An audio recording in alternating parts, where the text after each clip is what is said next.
In this segment, I want to take a look at a couple theorems about polynomial functions and their zeros. The first one is a fundamental theorem of algebra. So a fundamental thing means it's a really important thing. It says every polynomial function of degree n greater than or equal to 1. Remember, the degree is just the highest exponent. Each one of those is going to have at least one zero in the complex number system, so it might be imaginary, not necessarily a real number. But here, this is my part, and no more than n.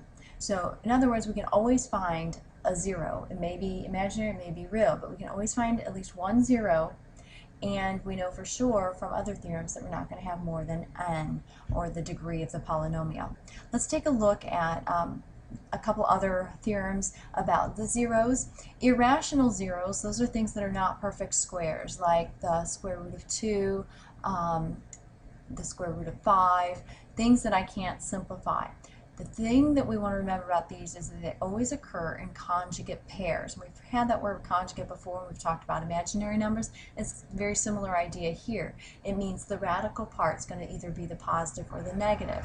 So if I have negative square root of 5 is a 0, then positive square root of 5 is also a 0. If I have a more complicated looking one, like 2 plus square root of 3 is a 0, then the 2 minus the square root of 3 is also. The only part that changes the sign is the irrational or the radical part, right? Very similar to that, if I have non-real zeros or imaginary zeros, they also occur in conjugate pairs. So if we have 7 plus I, then we are also going to have 7 minus I. If I have just a 4i, I'm also going to have just a negative 4i.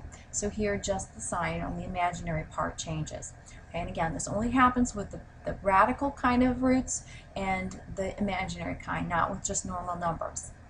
All right, what if we are told to find a polynomial of lowest degree given certain zeros? Well, if I'm told the zeros, then I'm going to know a factor that corresponds to that.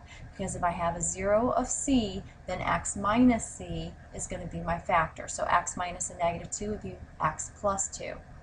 X minus 0 is just really x. X minus 1. So I'd put these all together and I'd multiply them out, and then I get my function. Now this next one's a little bit more interesting because the zeros that they gave us are irrational and imaginary. Well, because this is an irrational one, I know I'm also going to have its conjugate, positive square root of 2. Because this is imaginary, I know I'm going to have its conjugate, negative 4i.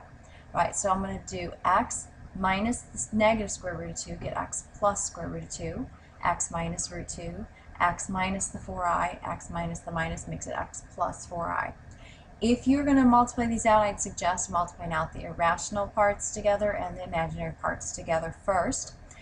Foiling them out makes it kind of nice because you're going to actually eliminate the middle term, and then we have an I squared here, I times I, which is the same as negative 1. So this really becomes x squared plus 16.